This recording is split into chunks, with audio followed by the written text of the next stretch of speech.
Hello, and welcome to Clamp, the Creating, Living, and Making podcast. I'm your host, Grant Alexander, and I'm joined by Morley Kurt. Hey. And Adam Mackey. G'day, boys. How's it going? Whoa, are you from Australia? That's my Australian impersonation. Nice. Did you go drink some Fosters down while you put some shrimp on the Barbie, or what? Yeah. I actually can't do an Australian accent. Well, you just have to talk. American to me. Yeah. No, but I mean, like, I can't, like, the true blue Aussie, I can't do it. That sounded pretty spot on to me. Yeah. Well, anyways, what have you been up to, Mr. Aussie? So remember last week I was talking about making car parts with the foam, and I was having issues trying to cut it. So what I actually ended up going to do was I went to the $2 store or the dollar store, and I bought like the craft sheets of foam. That's like really like it's like an A4 sheet of EVA foam. So I bought that, got the other foam, like the foam gym mats that I was using, cut the shape I wanted out of it with the with the bandsaw, and then glued on those sheets of like the A4 sheets of EVA foam and cut it out. So I've got like pretty much exactly what I want, which I'm pretty stoked about. So I just got to do like final sanding, give it a good coat of paint, and then hopefully be done with it. Get that video out soon. I'm very curious to see what that's going to look like because I can't really visualize it, but I'm very curious. Well, if I get in the shop today, I'll be putting up some teaser pics. So, ooh, nice. Well, we'll try and make it a fast episode then. How about you, Morley? What have you been up to? Well, after our crazy recording time last week, my sister successfully got married, tied the knot. Yay! Yeah, it was great. Like the 2 days before the wedding was really bad, rainy weather. And then from the day before through like the rest of the week, it was beautiful, sunny, which is fantastic because everything was outside. Yeah. So yeah, she got married down at the beach. They had the reception in my parents' backyard, and it honestly could not have gone better. Huge props to my mom who basically planned and did most of the work for the whole thing. The day of the wedding, she actually woke up at 1 a.m. To start the prep for the day. Wow. It was pretty awesome. Like I wouldn't It looks sleep. beautiful from what I saw. I wouldn't wake up at 1 a.m. I just wouldn't sleep. Well, I think her plan was to sleep, but she was just like, she kind of woke up in the middle of the night excited and was like, well, might as well get started. That's just the kind of person she is. Yeah, fair.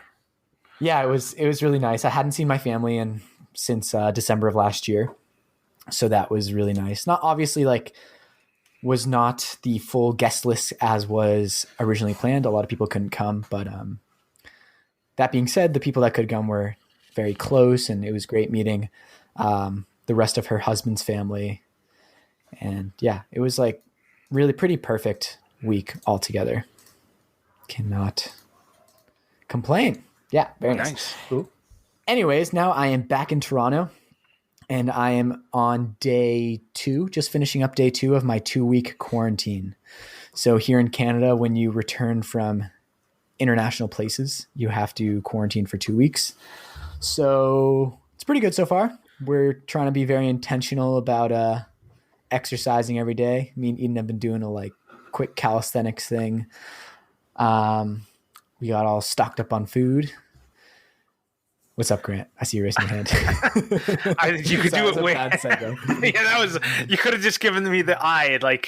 Anyways, when you're on quarantine, can you leave your house? So you're allowed to leave your house for medical emergencies, and if you have a private outdoor space, you can use that. So we're in an apartment with no balcony, but we still have to take out the trash. So we have a very leisurely walk once a day to take out our trash. We're not in any rush to drop it in the can. It's maybe more 5 minutes than 30 seconds. So if you had a house, you could walk to the road, and that's it. Like as soon as you step on the road, you get arrested. I guess technically, I don't know if that's actually happened yet in Canada, but the penalties are no joke. So we're taking it seriously. Yeah. We spent a lot of the time before we left, doing all our meal planning, got a ton of non-perishables. And then today we got a delivery for hopefully all the perishable food to last us through the 2 weeks. You don't have any friends or family that can like do grocery shopping for you? And well, maybe you have friends, but no, we do. Like Eden's mom today, like her family lives in Toronto, so she picked up the groceries for us and brought them here, and we had a bit of laundry, so we gave that to her. It's not too far of a drive for Grant. He could do it. Yeah, only like 5 hours. 5 hours, yeah, he'd be right.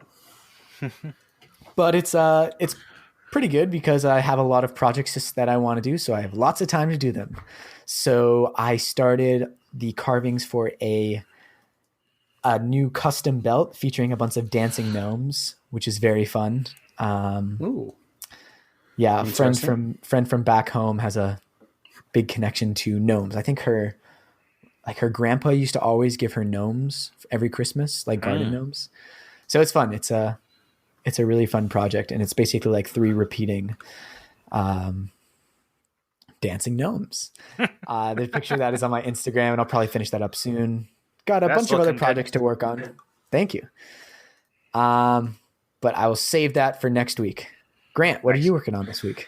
Well, I finished my anniversary gift, and there's pictures of that on my Instagram. I didn't do a video of it because I've made jewelry before, and I didn't do amazing, but there's always the possibility. I asked people if they wanted to see a video of it, and a couple of people said they did. So I'll probably do a video in the future because I'm sure my wife will enjoy getting more jewelry. And we also went out for the first time. It was like the first time we've been alone, I think, since Fletcher was born. But even just going out to a restaurant, it's the first time my wife's gone out to a restaurant since the pandemic hit in February, so that was kind of interesting. What I found is that restaurants are very loud.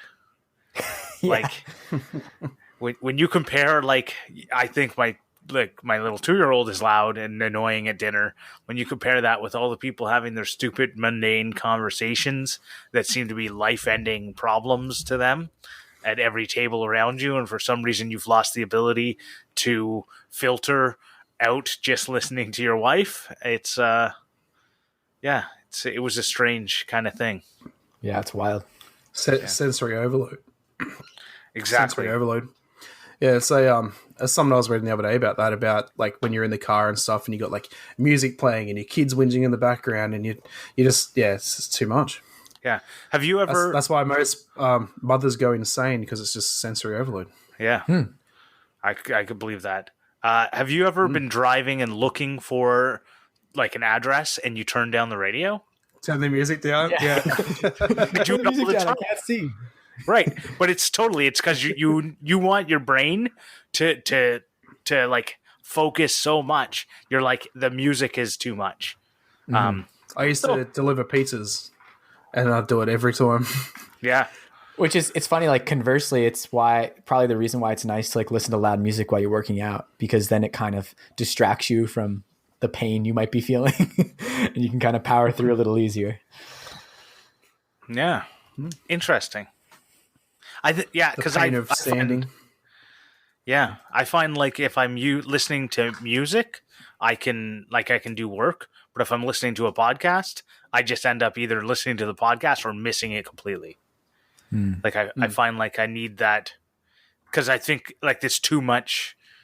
Anyways, why don't we get on to our topic of this week? If anyone's been following us on Instagram, you would have seen all the posts and stories asking for questions, and that's what we're going to be doing this week. Is we're going to be answering our audience questions, and we're going to start it off with.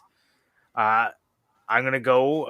So we created a list. We got 35 different questions from lots of different people. And thanks guys for really showing up. Yeah. It was just, most of them were asked to Grant. Yeah, well, I wasn't going to go and talk about that, but I want to start with a Tales from the Tinker Age question from Andy Pugh. If there was a fight between the 3 hosts, who would win? Nice. Well, I will say that you guys have the dad strength, which I don't. And I've heard great things about the dad strength.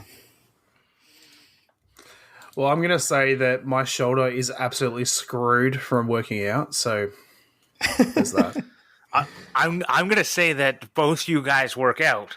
So you immediately have me beat. I think the best that I could say, I think Morley would win because he would just parkour around us. Yeah, I have also like done wrestling and jujitsu. Full disclosure, and high jump. I'm really bad at high jump. I could never figure out high jump. It was like the opposite body movement from pole vaulting, so I'm garbage. Oh, pole vaulting, whatever. Yeah, it's the same. You jumped high, so jumped high. Yeah, you were jumping high. You could just jump depends over on us. the type of fight. Is it wrestling or is it boxing? Because if it's wrestling, I'll just jump on him and he won't be able to get up. Be like sumo. Yeah. And if it's boxing, then he's got the dodge. Even Yeah. if I have the punch, I don't have the dodge. How tall are you, both of you? 6'1". I'm like 5'9". Oh, see, so Adam's got the reach too. Yeah, well, that's why I do jujitsu, right? Because it's like short guy, take the fight to the ground, use your legs to your advantage, not trying to punch, isolate, choke. That's it, baby. I just lay on top of you, lift all my legs and arms up, and then you can't breathe. So Actually, all right, yeah. I think in the end, what we've discovered is that it's not me. I'm not winning the fight. it'll be me in the corner just crying after I've lost. All right, so we're going to be doing this in order. We've chosen the order of Sam. No, not Gam. Sam. Gam. Sorry, I'm an idiot. I didn't remember my first name. Gam. So Grant, Adam, Morley. So Adam, you're up next. I am going to go. Let me find it. I forgot that I was next. Otherwise, I would have found it already. Someone asked a question about, like, would you keep making if you had all the money? Oh, yeah. It was Tony or James. Was it James? Where are we looking? What number? Oh, here. I don't know. Talk about Midnight Shop, extremely hung. Oh. No. Should have done more color coding. Yeah. Oh, here we go. Yeah. You can have your dream workshop, any tool, any material is yours, but you can no longer access any social media. Do you still make? And then if so sorry, go on. I can't read the rest of that. Oh, if so, what do you make and why? That's by James Fingers, Fix It Fingers. Wow, right. Yes, definitely. That sounds awesome. Yes, 100%. I was thinking about this first, and I went, oh, that sounds awesome. But then I thought, I'm going to have no access to social media, meaning I have no inspiration from social media.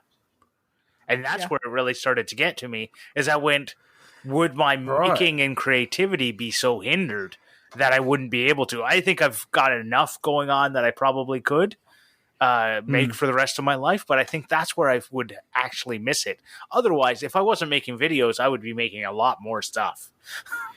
Yeah. I guess when I first thought of this question, I more thought of it of if I took away the beginning and just had, if there was no such thing as social media, do you still make? Because I was a maker before social media. Right. But when you actually think about it properly, it's actually, do you trade social media for your dream workshop and material?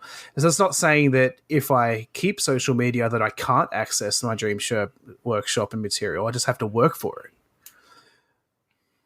So, but yeah, so thinking of it that way, I wouldn't give up social media for it. But if I had to give up, if I didn't have an option, yes, I would still make for sure. Yeah. I think, and I'd probably make a lot of furniture. I think I would have a hard time feeling like truly fulfilled making stuff if I wasn't able to share it in any capacity at all.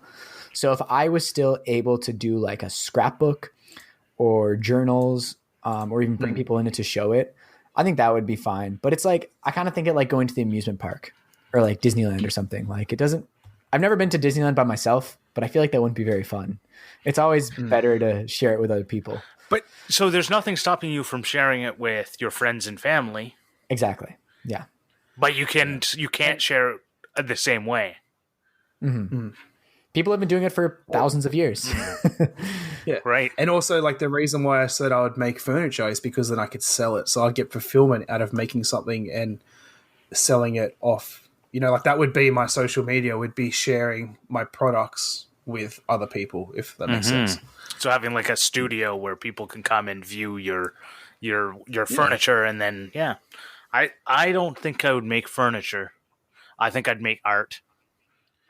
And I think that no one would recognize it as art, but I'd be okay with that. And then once I was dead, people go, "Wow, he was an artist," and that would make me happy. Yeah. All right, Morley. All right. I'm going to choose a question from Koya at Barefoot Finn.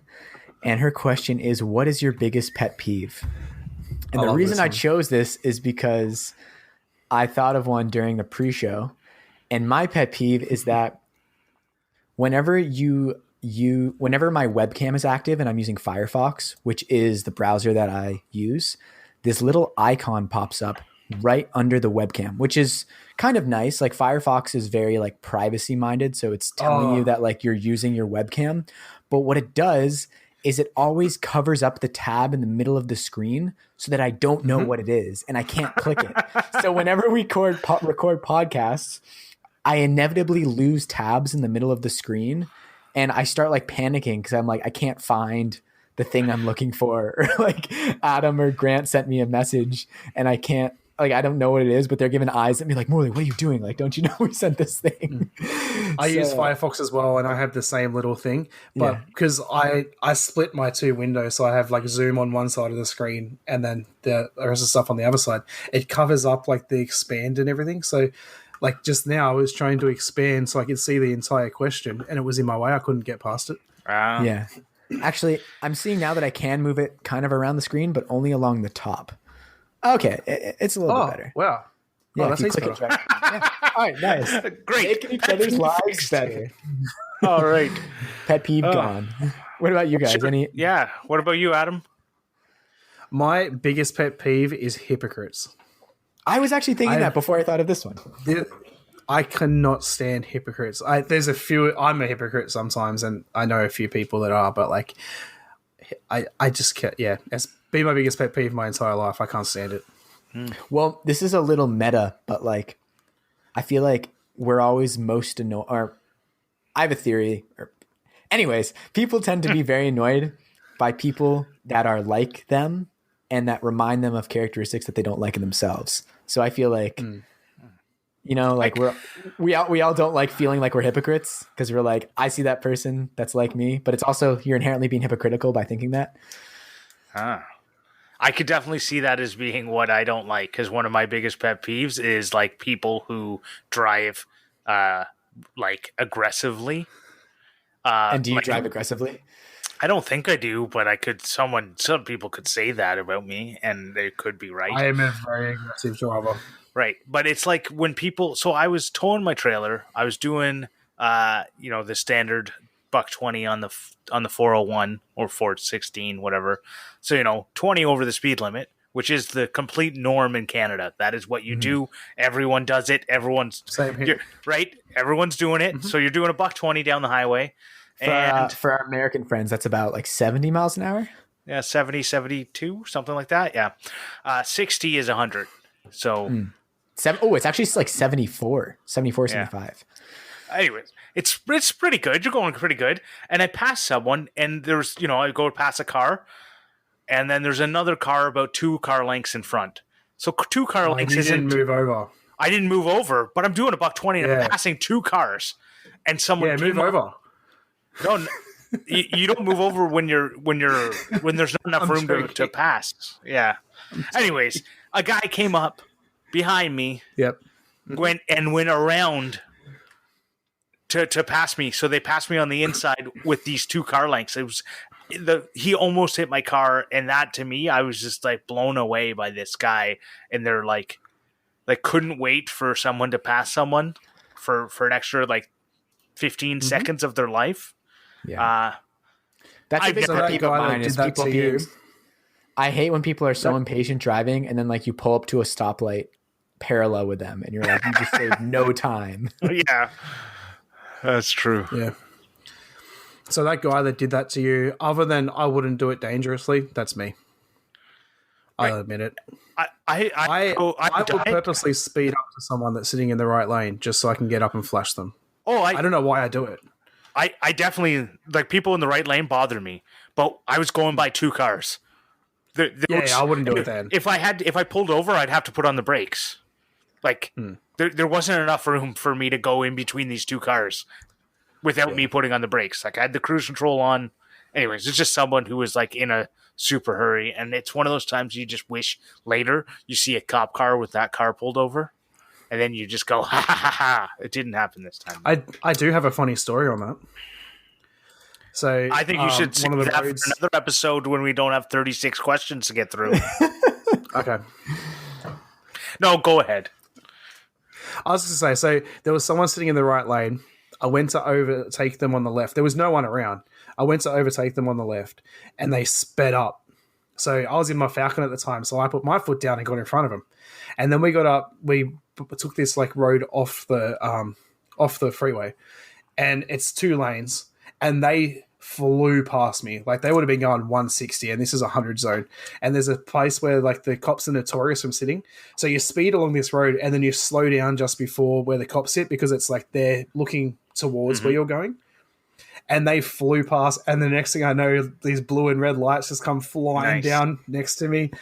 But then not just that, they then took an exit, went over this like bridge thing, and then down the other exit. So it clearly looks like they were trying to avoid the police. Ooh. So they would have got done for like speeding, trying to like run away from the police and all this. Yeah, so good. Crazy. I just drove past on my head out there going, yeah. Yeah. So drivers are my pet peeve. All right. I'm going to switch it up and go with a question that's more maker related. So, Chris McGuffin, he's an Ottawa guy. He asked, "What do you prefer, water-based or oil-based finish?" I like that. Well, I don't do a ton of woodworking. So, does someone else want to answer? I prefer water-based finish. Okay. Purely because of cleanup, to be honest. I would much rather be able to just clean my brushes and stuff with water rather than having to have terps on hand and all that sort of stuff. Yeah. Actually, so yeah, after that, I would also prefer water because a lot of my stuff is in my apartment. And if I can wash brushes out in my sink, that is very nice. Yeah. So I use a lot of teak oil. If you guys haven't noticed, in every other one of my videos, I use teak oil. Mainly because that's the stuff that I have on hand. But what I like the color pop that oil gives, but I hate the cleanup. So I like things like teak or tung oil, where you just like, it's a rub on, rub off, you just throw the rag out, right? If it's boiled linseed oil, you let it sit until it doesn't catch fire anymore. But I like the color I get from oil. I hate the cleanup. So I'll never use an oil-based polyurethane. Like, and if I do for some, like I need to use it for something, I use disposable brushes, like foam brushes, because I hate it so much. But oil just works so much better. It's the same with paint. Like I've used oil-based paint and water-based paint. The oil-based paint just covers better, sticks better. Everything about it was better, except for the cleanup. Like, the worse it smells, the better it works. Probably. I don't have a sense of smell, so. Oh, yeah. Sorry. Well, every piece of shop furniture I have is covered in boiled linseed oil. Yeah. So there you go. See, you like oil-based furnish. Yeah, I just prefer water. And I wish there was a water-based finish that went on as easy as like just a simple like wipe on oil that looked the same. Like, the problem with a lot of water-based finishes is they don't make the color pop enough for me. I don't know. Yeah. Adam, your turn. All right. My next one is from Tony from Langerworks. And he asks, you have $2,000 USD, 2,800 Canadian or Australian. What starter machine, CNC laser, 3D printer, etc., would you recommend for a woodworker that will cut out and engrave things into like signs and make Christmas ornaments.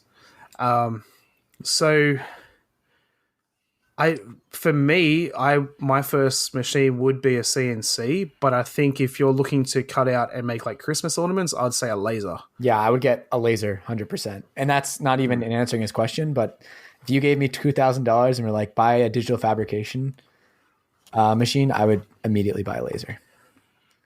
Well, if I had 2,800 Australian, I know I could get a CNC and a laser because I've priced them before.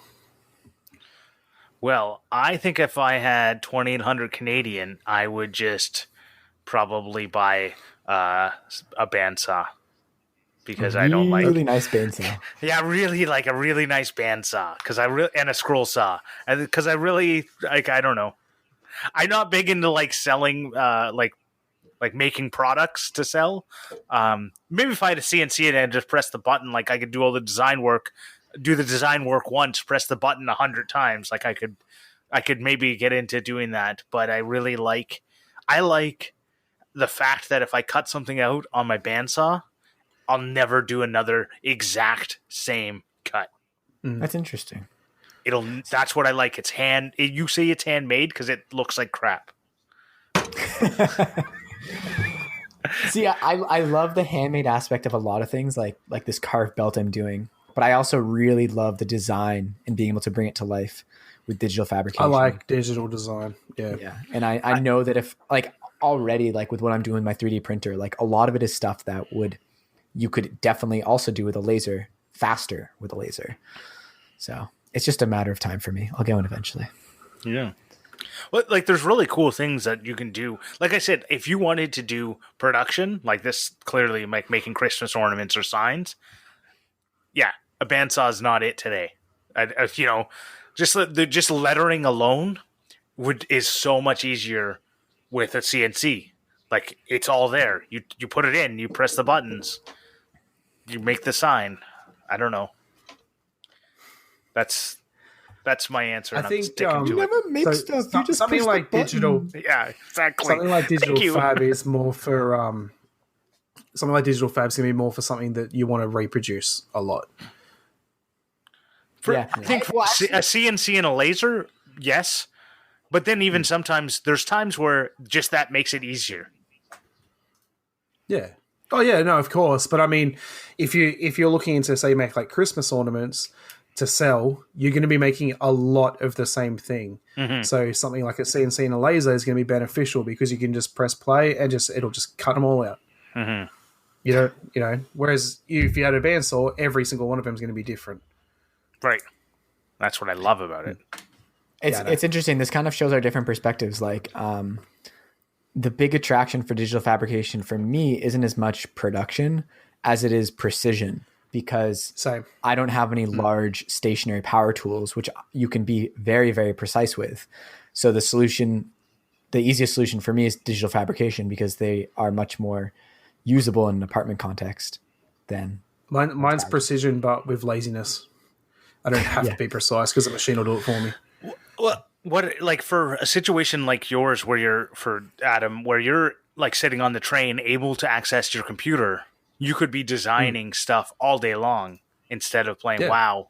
Like you could be designing stuff, right? Whereas I like getting away from the computer is what I like. So I don't want to spend much more time in front of the computer. That's why I'm like buying a bandsaw in this situation. That makes sense. Good. Yeah. All right, I got a fun one. You guys ready? Yes. All right, so this question is from Tony again at Langerworks. Since two of you talk about doing things at midnight in your shop or at your job, let's say you are extremely hungry and have only $5 to spend at your local convenience market / gas station. What chips, snacks, drinks, food are you buying with it? Okay, clarification. Do I have $5 US or $5 Canadian?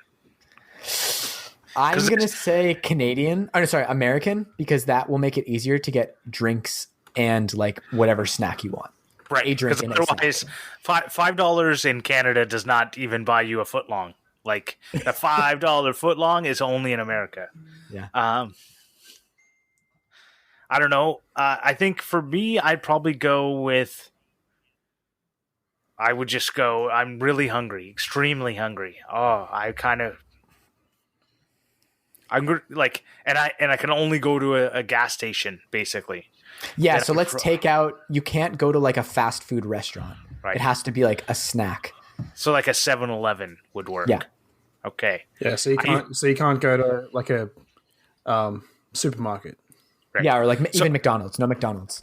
I worked at 7-Eleven, taquitos, but I would make them put new ones on there for me. I would wait the hour until they're fully cooked, because at the hour mark, taquitos are amazing. At the 2-hour mark, they're edible. The 3-hour mark, which is when we're supposed to throw them out, they are garbage. And if you've ever bought a taquito and they're hard and you're just like, that's what it is. So I would go to a 7-Eleven, get some taquitos and maybe some Jamaican patties. Oh, like the stuffed things. Yeah. All right. Yeah. So I've actually done this. I've actually done this quite a lot. Like at work, I literally have $5 on me and I go to like the 7-Eleven trying to find food. Literally like whatever packet of chips or anything I can find that's on sale. Okay. So I would just go there and buy as much food as I can and not care what it is. If that makes sense. Yeah. So like instead of like trying to find a packet of chips I want, I just buy like 3 packets of chips that are on sale for $1. Gotcha. Interesting. All right, Adam, I don't know if you have this where you are, but I would get the Snyder's flavored pretzel pieces, like the pretzel chunks, and either like buffalo chicken flavor or honey mustard, and then a San Pellegrino blood orange soda. No question. Right. You were very specific. Yeah. Like I'm like, I'll take any taquito. I'm okay with it. And you're like, no, it only there's blood orange and yeah. Well, I know if I go to the convenience store down the street, they'll have that, and I've also done that during some bike courier shifts. So yeah. So I'm going to change his question like 4 times. What do you mean? Am I supposed to be highlighting the next question? Yeah, that's what I've been doing. Oh, I haven't been doing that. Because then I know not to. Because I had one highlighted, then you highlighted it, and I thought, oh, well, you're next, so I'll change to another one, thinking you're going to ask that. No, I'm just highlighting randomly. I just click a lot. Okay, I'm going to ask one from Justin from Bear Make It. Who's cooler, Ethan Carter or Vincent Ferrari? Me, yeah. All right. Well, dang. I mean, Vincent's got that je ne sais quoi New York thing going for him. And the last name Ferrari. Yeah. Actually, so full disclosure, when I first started listening to Because We Make, I thought Vincent's last name was like a stage name. I was like, no way his last name is Ferrari. Maybe it is, and he's just never told anyone. Yeah, like maybe. My last name's a stage name. Gasp. Yeah. Spoilers for later questions. Yeah, so I like them both. But if you ask who's cooler, and you just have the names there, Vincent Ferrari's a cooler name. Hands down, right? I think that when you're listening to the podcast and you can't see either one of them, you don't know what they make, right? It's just their name, and you're listening to the podcast, and you're just listening to them. Vincent's still winning, right? I think it starts getting into the, like, Ethan's got a lot of really cool stuff that he's made, and so is Vincent, but then Ethan's starting to creep up in the cool factor. But then you see his video, and you just go, he's not a really cool-looking dude. Like, he's got, Ethan's not a cool-looking dude? Like, no, he's not a cool-looking dude. He's kind of dorky-looking, like, dude. I don't know. I know. I'm sorry. This is like making me uncomfortable. I'm sorry, Ethan. But he's got glasses, and I feel like he's tall and lanky. I don't know if he is. He could be the same height as me. I don't know. Hey man, what's wrong Guess with what? glasses? Oops. Yeah. These, So these are actually to just like Vincent. blue light blocking glasses. They're not. Oh, really? I'm glad that Grant answered that entire question, and we can just move on. Okay. Oh, now you're just throwing me under the bus. That's fine. Okay, go. You're trying to throw us under the bus. Justin's the one who threw everyone under the bus. Well, yeah. Anyway, so my next question is going to be from Andy Pugh, and it is: what would be the ultimate no shortage of time or money build for each of you? Mine would definitely be my dream shop and house. If money and time wasn't an option, for sure. Yeah, it's hard not to say house. So I'm trying to think of something. So I'll say cabin in the woods that was built with only hand tools. So no power tools. Ooh. Okay, Interesting. I always thought it'd be cool to convert an old abandoned school into a house. So like that is an incredibly unrealistic project just because of how much a school does not have the infrastructure for living in, but I always think that'd be really fun. I don't know. I have this weird thing for like old schools. I think they're really cool. Yeah. And I just imagine like you have all these different rooms that you can do different stuff with. Yeah, like one could be like a shop class and one could be a home ec class. Oh, there we go. You already got a kitchen. Yeah. You're set up. Well, you should already have a shop class too. Yeah. Boom, you're halfway there to like your dream house. So the school that I went to in high school, so I don't know how it works with you guys, but we have primary school, which is 1 through 6, or kindergarten to year 6, and then you do year 7 to year 12 at high school.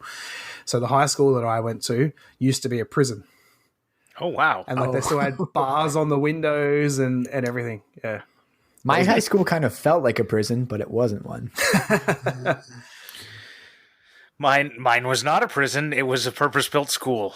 But like all schools in Ontario, as soon as they built it, they had underestimated or not estimated correctly the number of students, so it immediately had portables, which were like trailers parked beside the school that did. And I'm like, how have you guys always screwed this up somehow that you've never had the right amount of... Anyways. We call them demountables. Oh, wow. You know, it's funny. I know that word, demountables, because of Summer Heights High. Makes sense. Have we talked about that before, Adam? Have you seen Summer Heights High? I have never seen it. I know what it is, though. Like, I've seen shorts for it. It's just not my style. Gotcha. All right. My turn? Yes. Actually, I'm going to quickly go back for 1 second. I'm going to say Vincent Ferrari is cooler than Ethan because he asked a question and Ethan didn't. Bam. Oh, No, boom. Ethan asked one, I think. It's not on the list. Ethan asked something. Yeah, he did. He has one. Yeah. No, But I have another question I want to do, so I'm not going to do it. He's totally on the list. Oh, Ethan. there. So, Okay, I'll take back what it's. boom. Actually, real quick, Ethan said, why don't Ethan and Morley know embossing versus debossing? Vincent schools us on Because We Make. He's right. I was very clumsily trying to describe the difference between embossing, which is when the design is raised, and debossing, which is when the design is sunk under the surface. And it sounds obvious in hindsight, Okay. but Yes. that is what it is.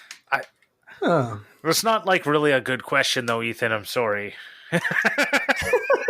Why don't we Vincent's know is it? better. Yeah, why don't you know it? Why did you? I don't know. You're part of that answer there, Ethan. You need to tell us why you don't know it. I think the answer for me is a combination of laziness and insecurity of looking things up that I am doing. I know the answer. So Vincent is cooler. Boom. It brings it all full circle. Okay,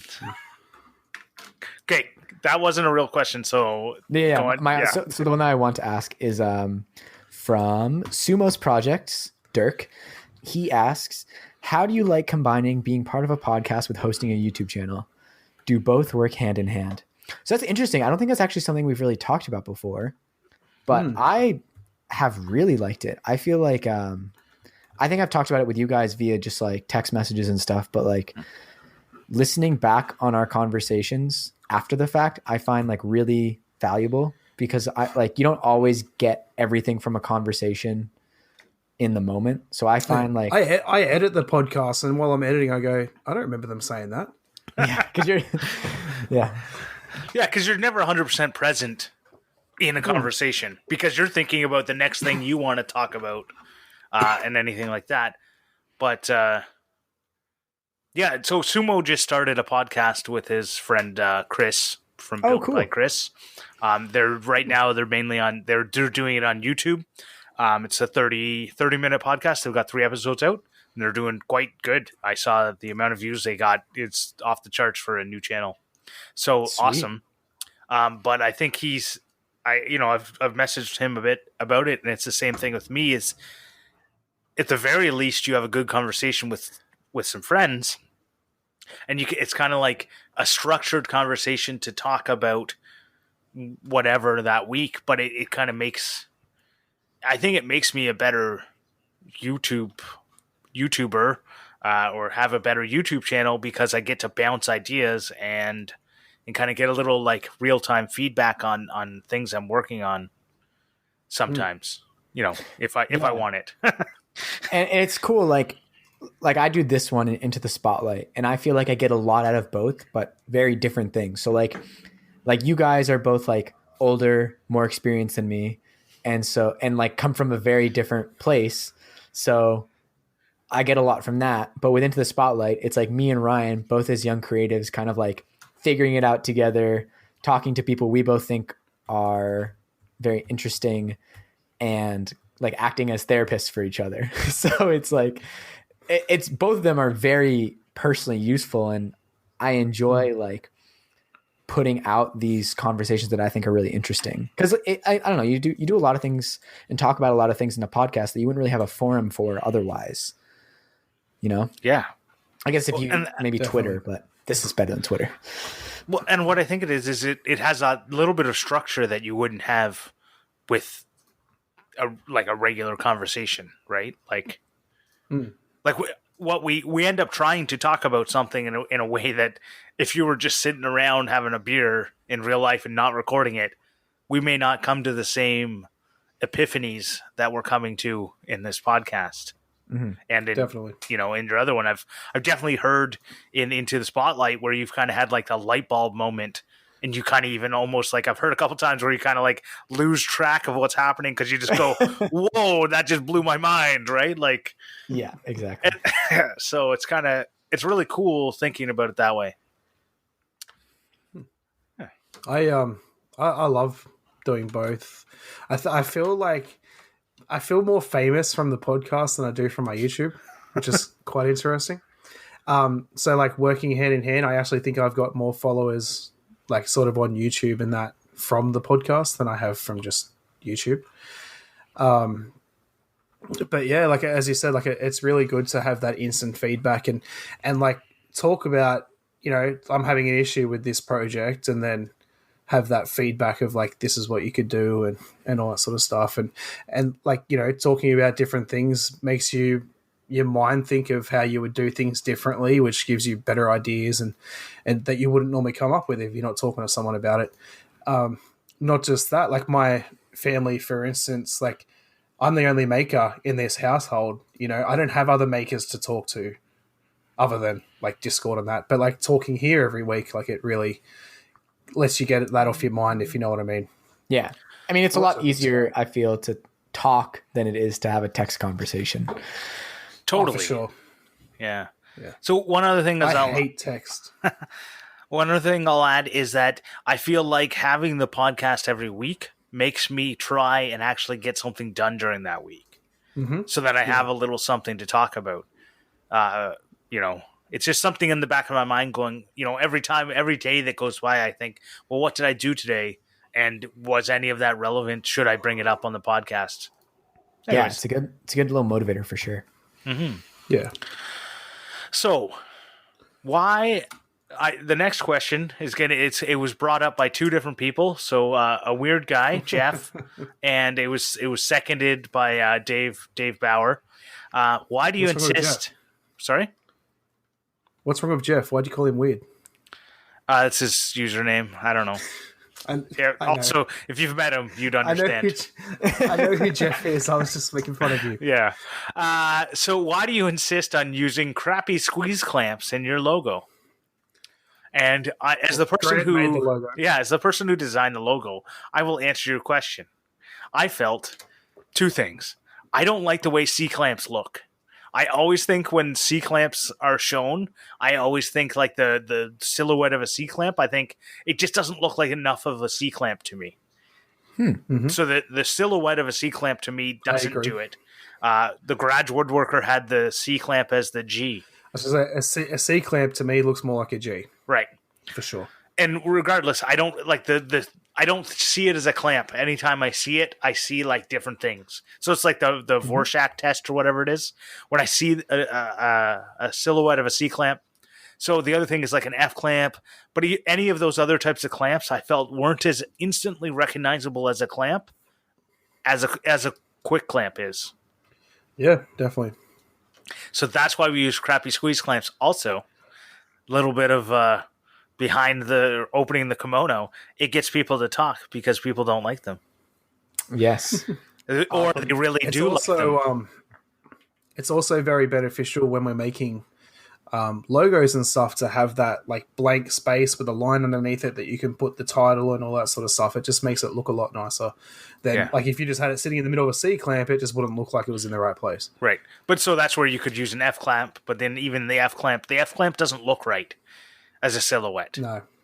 So then it would have to become more than a silhouette, and my MS Paint skills are limited.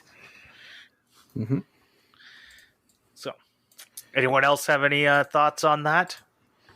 No, I think you covered it. All right.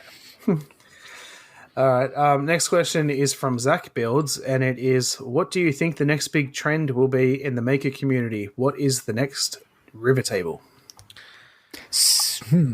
I thought about this one a lot, and I really wanted to have a great answer to this. And I really looked at it, and I went, you know what I think the next big thing is? Car lights, where you have the front end of a car as the lights in your office. That's going to be the next big thing, I swear. I know this because my video has gotten dozens of views. Literally dozens. Well, it's funny because it's kind of interesting. Like, front ends of cars are so recognizable. Mm-hmm. It's interesting that it hasn't been more of an jumping off point for projects. Oh, it has. If you start looking, you'll find like they're everywhere. Huh, okay. Yeah. So more of a question before moving on to that is, what was before the river table? Because I don't know. Yeah. So it's hard. It's one of those things that like it would be really hard to try and like work out or guess. Like it's not going to happen until like, because you could turn around and go, oh, everyone's making guitars right now, but it's only because there's a challenge on. Well, it's such a the maker. Sorry, I can't find the question. What number is it again? 21. 21. Like he says, the maker community, right? Like the maker community is so broad. Like plenty of makers aren't even woodworkers. Like you could say a trend in the maker community is like Arduino, right? And I've done a little bit of Arduino, but I know that's not like the main thing between any of us. I have the answer. It's patterned plywood. That's true. That does seem to be kind of blowing up. That is like, since that Rockler challenge like 2 years ago, I've been seeing more and more, and like Michael Alm has just exploded from all of his patterned plywood stuff. Yeah. And like he didn't invent it, and he readily admits he didn't invent it. Obviously, he's done some really cool stuff with it, but patterned plywood, I think, is the next maker. Patterned plywood definitely has a lot of staying power. Like I know of a bunch of people were making the tensegrity tables recently. Yeah. And again, like tensegrity is nothing new. People have it's a structural concept that people have been making sculptures with for like a century. Or more. Yeah, but I mean, it's really interesting. But I think in terms of like design that you can integrate into your house, patterned plywood is much more appealing. And the same with that river tables are. I mean, like people can see a river table like, oh, I kind of want that as a coffee table. Whereas a tensegrity coffee table is like, it's interesting, but like maybe in a ultra modern, I don't know, sort of loft thing. Yeah.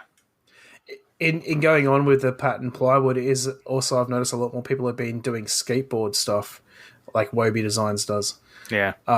Which in its own way is pattern plywood, just coloured. Yeah, that's true. And they've got that Spectra ply is a new thing. So they're literally selling plywood that is colored. Yeah, right. Yeah. Never heard of it. Yeah, Spectra ply. So more generally, the trend is layers, like ogres. Or like onion. Yeah, like Onions. ogres. Like ogres Yeah. Like from onions. Shrek. Right. There Okay. you go. Okay, let's move on to the next one. Who's up next? Sorry. I think it's Morley. Morley. Oh, geez, that snuck up on me. Oh, gosh. I thought I saw one, but I lost it, and everything keeps changing colors. So it's This is why I click on it so that it's highlighted when I come up to my turn. yeah. But see, my like default resting state is just to randomly click around the screen. Yeah, me too. That's not very helpful. Oh, this is a good You're one of one. those people that talks on a phone and just doodles. Yeah, exactly. I go for a walk and I'm like, where the heck am I? So I saw this a while ago. This is a really good one. Another question from Koya at Barefoot Quinn. Oh, sorry, Barefoot Thin. She asks, what is the last tool each of you bought that you didn't need? And I have an answer for this. It is a circle cutter that you can use on either paper or leather. I saw Ethan Carter use one in one of his videos. I was like, oh, that would be so useful. Like, because I was doing all these patches and stuff at the time, and cutting a uniform circle just freehand with leather is not easy and usually doesn't look very good. But So are we talking new tools only?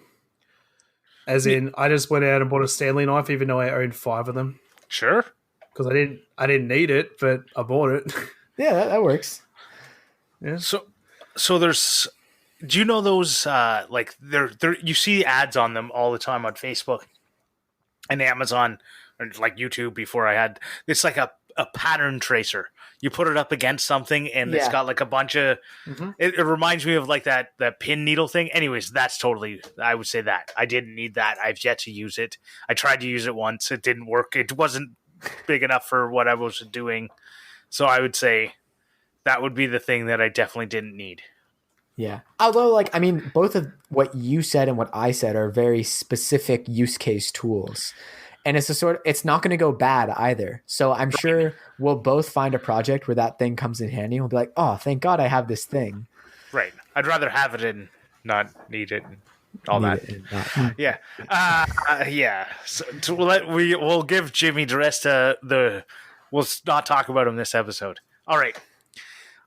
So Seaman Custom Builds, Scott, he asked, why do I talk so funny? And the answer is he actually talks funny because he is American and I speak the Queen's English. Where's Scott from, like, specifically? Tennessee, I believe. That is very different from If I'm recalling correctly, he's Tennessee. He's wherever Anne of all trades went. I think is also Tennessee, but anyways, that was a quick one. So go. Okay, my one is from Flipping Rejects. Yeah, flipping, not flipping. And it is, have you ever decided to give up on a project? And if so, how far along were you? I have given up on a lot of projects. Actually, I gave up on my Enlighteners Challenge project. I didn't get it done in time, so I just gave up. It wasn't going the way I wanted. But the furthest I've ever got along is I was making for my friend lamps, and they were TARDISes with a lamp coming out the top. I got as far as building the TARDIS, painting the TARDIS, attaching the lamp to the top, and then I got stuck on how to add the windows because I forgot to put them in to begin with, and I just gave up. And I literally threw them out in the bin like last week, and they were from like 2 years ago. So, yeah. Well, all right. Very close to finishing it. So how about you? Crap. I was too busy looking for my next question to think about that one. Project we've given up on? Yeah. Okay, I just thought of a good one. So, around the time in university when I was like really getting into making stuff, this was when I was working in a summer research position doing earthquake risk analysis in Montreal. Mm-hmm. So I was at a point where I could do a bit of working from home. So when I finished my day, I really wanted to make like a toy gun completely out of wood. And I carved it with like my jigsaw and my Dremel and spent all this time making like a magazine that loaded little dowels, and it all worked with rubber bands and stuff. And it really like, it was coming out really, really well. And I was at the point where I was ready for the first test shot. I pulled the trigger and the bolt got kind of stuck in the barrel. Mm-hmm. And from there I was like, wood and hand tools is probably not the best way to make this. I'm going to put this project off until I'm more well equipped. And from then on, I put it down and I never picked it back up. So I'm going to sidestep this question by saying I've never given up on a project. I've only put them on the side. I've never thrown out a project. So the one that I can think of that's taken the longest is I started a plastic model. And I wanted to modify it so that the doors would open. So I cut out one of the doors. I built a hinge out of brass tubing and brass rod. And I made everything so that the door opened. And I went to go cut the other side out. And I was using just an X-Acto knife. And obviously I didn't have an Ethan Carter awesome leather thing so that it wasn't perfect in my hand. And it slipped. And I cut across the roof. And that project has been on hold since I was 16. So. But you still have it? Like you still have the thing? Oh yeah, I still have that thing. I've never thrown out a half-done project. I have put them on the side. I will one day get to that. It is still there. It will be done, even if in the end all it is one door opens and the other door doesn't. So. All right, I admire the commitment. Yeah. All right, Morley, go. We got to get quick. This will probably be my last one. So this question is from Koya again, Barefoot Finn. She's killing it. What thing outside of making do each of you really geek out over? I feel like I might know both of your answers, but oh yeah, well, let's have a guess then. Yeah. Well, Grant's I would say would be like BMWs and racing. Am I wrong? I think you're wrong. I would actually say, what do I geek out over? It would probably be, if I was going to geek out over something, it'd probably be more like Star Trek or video games or something. Okay. Any specific video game? I play Hearthstone. That's what I currently play. I used to play WoW, like World of Warcraft. Okay. Yeah, you should play WoW again. Yeah, I like zombie games as well. I will never play WoW again. Never mind. Let's not move on to talking about games. They will do a whole episode about games. Oh, yes. What about you, Adam? Is it cars? Oh wait, no, Morley. No, but whoa. What is Morley's guess for Adam? I have three things that are equal. I mean, mine for Adam was going to be WoW. But you also recently mentioned that you just got back into playing WoW. So I feel like I'm wrong because you haven't been doing it for a while. You're half right. Okay. So gaming, music, and fitness are my three biggest things right now. Music, I would say, is my biggest. I love music. I love making music. Music, I feel, can literally change everything for the better. Like a movie, if you take the music out of a movie, it'll be crap. Mm-hmm. Yeah. So, yeah. What you could take music's definitely pretty. You could take the music out of a movie for me, and I'd probably not even notice. You would, though. Oh, that's a garbage take. Because you know what? You would be watching it going, why does this sound so weird? Because like even when they're talking, there's still something in the background. Sometimes, yeah. I don't know. Is it when people talk about, like, there's people that feel something when music happens, and there's people that don't, and I'm one of the people that don't. Like, I like music. I put it on in the background, but it's literally background noise for me. But I think it's because I can't play music. I've tried. I don't get it. It doesn't, like, I don't have any, like, rhythm. Yeah. Anyways. All right. Mine. All right. This is a tricky question because I've really geeked out over things a lot throughout my life. Like I used to. I'm going to say digital fabrication. No, but that's within making. I can't choose that. Oh, wait, without a making, yeah. Yeah, it has to be outside of making. I mean, like I used to like do like extreme unicycling, and when the Harry Potter books were still coming out, I was like super into Harry Potter, and now I'm rereading them, but it's more of like a nostalgic thing. Like I wouldn't say I'm currently geeking out over Harry Potter. Although funny side story is when I was at summer camp and the 7th Harry Potter book was coming out, I did start a discussion group as to what people thought would happen in the 7th Harry Potter book. I don't know, but currently, I don't know. I find economics really interesting in general, like economics and investing. I know it's not very like fun or interesting, but if I were to have to choose something, whereas like what I'm actually spending time looking at, that would probably be it. My second guess would have been like nature. I mean, I love nature. Like I don't know. Traveling and all that sort of stuff. Yeah, I love doing both. It's funny. I guess like maybe I'm thinking of geeking out over things in the wrong way.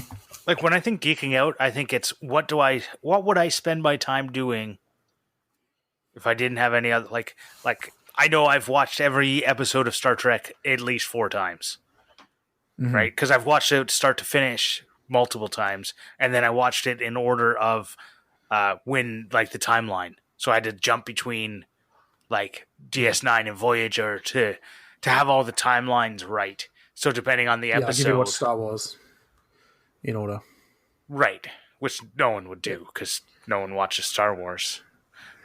It's funny. I was about to make fun of you for watching a TV show 4 times, but I just remembered that I just finished Impractical Jokers for the 3rd time, and that's like 8 seasons of like 20-something episodes. Yeah. Okay. So I guess on a more fun note, I do love like cooking and food in general. Like I spend a lot of my time. Do you like making food? Yes, definitely. Boom! It's already in making. Dang it. All right. What is your favorite type of frog? That one's from Bear Naked. I'm gonna say a Stanley frog. The ones that come on hand planes. Ooh! No one thought I was gonna go there. I'm gonna say a bullfrog because it reminds me of camping as a kid, and I'm nostalgic AF. All right. And do you guys have frogs in Australia? Yeah. They have every animal in Australia. Frogs. There's no animal that's not in Australia. I don't know different types of frogs, but yes, we have frogs. All right. Do you have like my second answer is Kermit. My favorite type of frog is a Kermit the frog. Well, that was going to be that was the only thing I could think of was like a character, and it was going to be Kermit. Because I don't know different types of frogs. Kermit the Frog here. Okay, we're going to do just a couple more quick ones. Colt from BCF Leather asked, "What is my last name?" Alexander, of course. Duh. Morley Kurt asked, "Is the young guy single?" And I can confirm I'm not single. Can Morley do a Russian accent?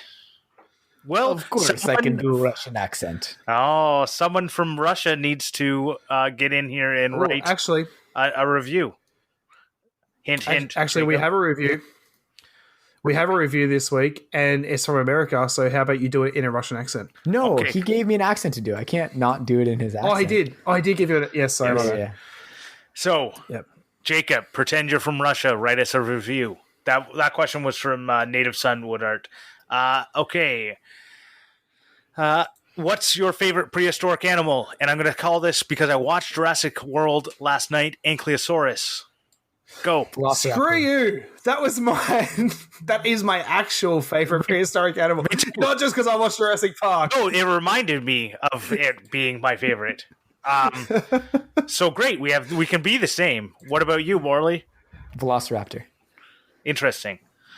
Also Jurassic Park. I watched Jurassic World. What? Okay. Well, Velociraptors have a starring role in the original Jurassic Park. And in Jurassic World too. Maybe you haven't watched it. What's your preference, domestic wood or tropical exotic? That's from Chris McGuffin. Domestic. I'm going to say domestic walnut because it's not cheap at all. Screw you. I guess Baltic birch plywood is technically exotic, so exotic. All right, Rob from Trout Vetters on Instagram. He said, where'd you learn to spell? And I learned through autocorrect, and because I used MS Paint, that didn't work. So thank you for pointing out that I can't spell. It makes me feel sad. All right, do we have any more quick ones? 30. Each of you have held the host duties. Rank yourselves from best to worst. That's from Tony Lehner. I'm going to put it right here. I am worst. I know I am. All right. I'm losing a fight, but I think I can do a good job hosting, except for the ending. Yep. I'm not good at the ending. You both are definitely very close at number one. I think I would say Grant is the best. Well, right now I'm doing some good keeping us going, so maybe I'll agree. All right. 28, but we can't explain. Just quick answer. What skill that you currently don't have do each of you want to learn from Andy Pugh? Metalwork. I was going to say something within metalwork. TIG welding, I guess. Power of persuasion. Who do you want to have on your podcast that you haven't already written down? So luckily, we haven't written anyone down. So boom, anyone you answer is going to be it. Bob Claggett. Adam Savage. Ooh. Considering he's like $100 for 2 minutes of talking, no thanks. Well, if we get him on, like he might not, I'm going to say Abraham Lincoln because good choice. Because if does Daniel Day-Lewis count? Sure. You're just talking about anyone, and I heard that like he cut down a cherry tree, and I'd like to ask him why. That was George Washington. Damn it. That's the one I want. Actually, if I really wanted someone on the podcast, it would be Nick Offerman. Oh, nice. That's good. Ooh, I like that one. Yeah. And then, so we have a bunch more, but I'm sorry for anyone who asked a question. Oh, hey, hold on. Cowdog Craftworks, Chris over there, he said, what that ass do dough? And I have no clue what he means by that. And if anyone out there could tell us, including you, Chris, let us know what you meant by that, and we'll answer it in the after show of one of our future things. And our last question I'm going to read out. Who's your favorite F-Clamp patron? Leroy! Yes. Big Rock Timberworks. So that was asked by Big Rock Timberworks, Leroy. Who is our only F-Clamp patron. Who's our only F-Clamp patron. So thank you very much, everyone. If we didn't read your question, I'm sorry, but we're running a little long. So we're going to move on over to the Clampmendations. Morley. Well, hang on. Whoa. You brushed on Patreon, but you didn't actually talk about it. So I was going to talk about it. If you do, oh God. Oh, okay. There was. I said the F-Clamp question was a good segue into Patreon. Yes, it was, and we segued into mentioning that Patreon. The reason, okay, if you guys want to stick around later, we're actually going to have our wife center and ask questions. So if you want to hear the spouses, please come and join our patronin. Oh God, this is where I'm falling apart. We're getting to the end. I actually totally forgot about that, and I'm pretty excited for that. Yeah. So each one of our wives or spouses or partners or however you want to call it are going to come by and ask a question on the microphone. So you're going to get to hear them speak. So come on over to the Patreon page. It'll be linked in the show notes. And from there, you get access to our after show. We also do a little pre-show where we talk about what we're drinking that week, which is generally beer for me and other drinks for other people. I don't know. I don't pay attention because I'm the only one who matters. Yeah. And there's also only 5 F-Clamp level patrons available, and one is already gone. So make sure to go get in there to get your F clamp level. You can also get spring clamp level or C clamp level. Those are the other levels of patrons. Go there and just look at the levels, because I spent a lot of time and energy thinking that up, and I thought it turned out really cool. So just go there and check it out. Grant, you did a great job. Thank you. The other thing I'll say is if you can't... So a weird guy, if you want to complain so much about our crappy squeeze clamps, go look at our Patreon, because they're not all squeeze clamps. Woo, boom. You got it. You can, if you really feel like squeeze clamps are the worst, then you can pick your own clamp by becoming a patron. There you go. Yeah. The other thing I'll say is if you can't, I understand completely, if you can't go on Patreon and you want to support us in another way, we'd really appreciate it if you would either share the podcast with someone. If you feel it's relevant, post it somewhere, share it on your Facebook, tell someone about it, send the link to someone, whatever you want. If you need a copy of the link, because I know sometimes finding it can be difficult, of a particular episode, let us know. DM us on Instagram, Twitter, or Facebook, and we will get you a copy of a link of the show or a particular episode if you want to share it. Because I know it can be hard to find links from podcast apps. So, now we're moving on to the Clampmendations. And we're going to start with Morley. All right. So this day, which is September 9th, 2020, the day of recording, the trailer for the new Dune movie came out. And it looks awesome. It's directed by Denis Villeneuve, who directed both Arrival and Blade Runner 2049. Both amazing movies. The trailer looks incredible. Dune is one of my favorite sci-fi books, definitely. I feel like if you haven't read it, it's this very cool... I always call it a crossover between Game of Thrones, Lord of the Rings, Star Wars, or Star Trek, depending on what floats your boat. But it's this really cool book, and I've never seen the original movie because I've always heard it didn't do it justice, but this one looks like it's gonna definitely do it justice. So awesome. I'm super pumped to see that when it comes out. That sounds very exciting. And Adam, are you gonna be recommending something else that we can't see the entire season of? No, it's an entire season. No. Yeah, it's season 1. Season 2's just started. Okay, fine. Anyway, so my recommendation is The Boys. It is amazing. It's on Amazon, I think. I don't know. I've heard about this. I think it's on Amazon. Yeah, someone recommended this to me. So one of my mates summed it up very good, and it was something on the lines of, if superheroes acted the way you would actually expect them to. So in other words, so think of the fame and everything going to a superhero's head, and then being able to do whatever they want without repercussions. Yep.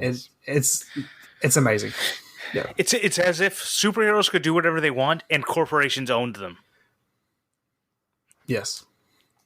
Yeah. I think I would love that, and I loved Watchmen, which that reminds me of, so maybe I will work that into my quarantine TV rotation.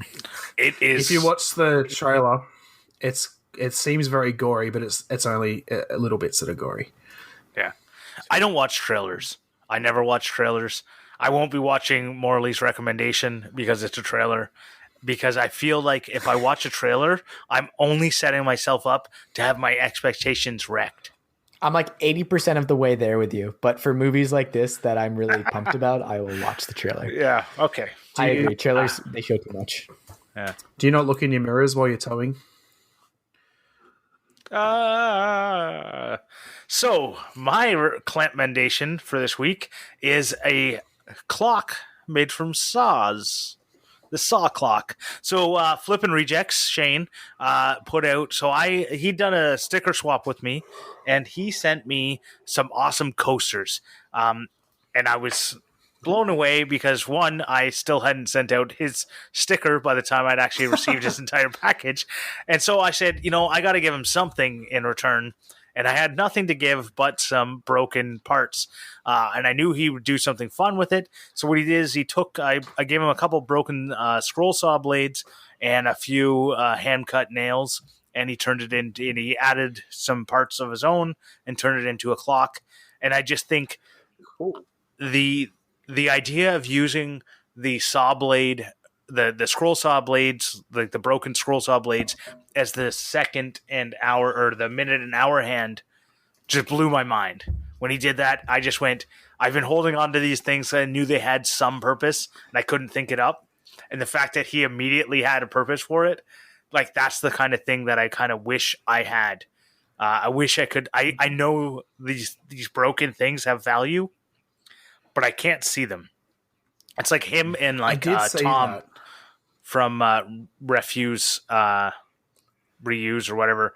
He does like broken stuff and turns it into stuff. They're both great. Nice. Yeah, I saw that, but I didn't know the origin story. That's really cool. Yeah. So that's why I'm picking it. And I know, so he did some like hydro dipping and stuff, and it's probably like not the clock that most people will hang on their wall, but it's more the origin that made me think about it. So I feel like it's the sort of clock that would, since it's like very bright and busy, it would look fantastic in like a white walled room as like the big accent. Yeah. Well, so the next thing we're going to move on to is something we haven't had the opportunity to do for a while, and that's people reviewing our clamps. So that part of the episode is where Morley does a voice of whoever reviews our clamps. And it couldn't be at a better time either, because in this week's episode of Because We Make, Vincent Fry was throwing a little bit of shade, hating on my accents. So I feel like I need to have a strong comeback, and I've been practicing this one. So, all right, here we go. This is here. I'll just start it off, and I'm not going to say the accent until the end. This is going to pay off. This podcast is a lot like my day job. I'm outside, enjoying the fresh air and sunshine. Most days it's not too cold, but some days the sun on the back of your neck really leaves a red mark. When the guys tell me something, I kind of swish around my noggin, thinking there's maybe something in there worth taking to town. Of course, most of what is said gets thrown out and washes downstream.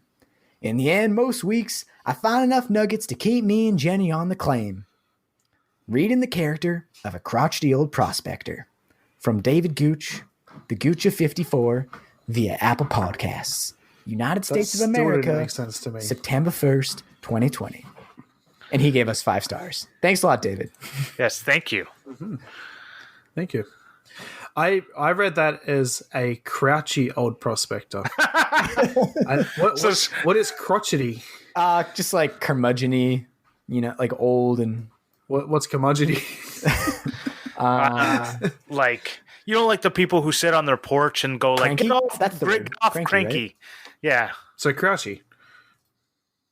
Okay, yeah. So crotchety, yeah. Anyway, so we'll save that for the part of the after show where we talk about the difference between North America and Australia. All right, so thank you very much, David Gooch. And so the last thing I'm going to do is I'm going to talk about TF Turning. Thank you very much for making that theme song. It's awesome. Thank you. Any other business from any of you? I don't think so. All right. I just say to Vincent, I hope that improved my accent clout a little bit. Actually, I wish I haven't. So the podcast got released today, and I unfortunately had to work, so I didn't get an opportunity to listen to it. So now I'm going to be very excited to to listen to the Because We Make. It's all good. It's really funny. I didn't work today, so I didn't get to listen to it. All right. Well, so where can everyone be found? How about you, Morley? You can find me at Morley Kurt everywhere. Adam? You can find me at Maker Mackie everywhere. And you guys can find me at The Grant Alexander everywhere and even Twitter. Ooh. But I'll never use it. Oh, and actually, I guess any other business.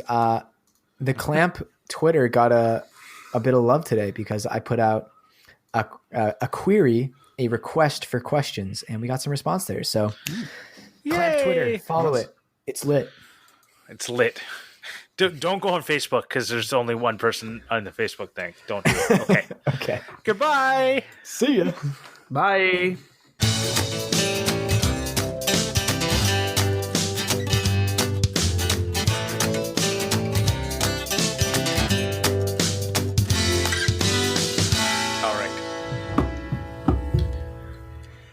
You guys just you immediately went, I'm ready, and then hit your microphone a bunch of times. Like, what the hell, man? Who? All right. It wasn't me. Someone hit their microphone. I guarantee it was you, Adam. It's always you. Probably. I was putting my phone down, so yeah, it was me. All right. Hello and welcome.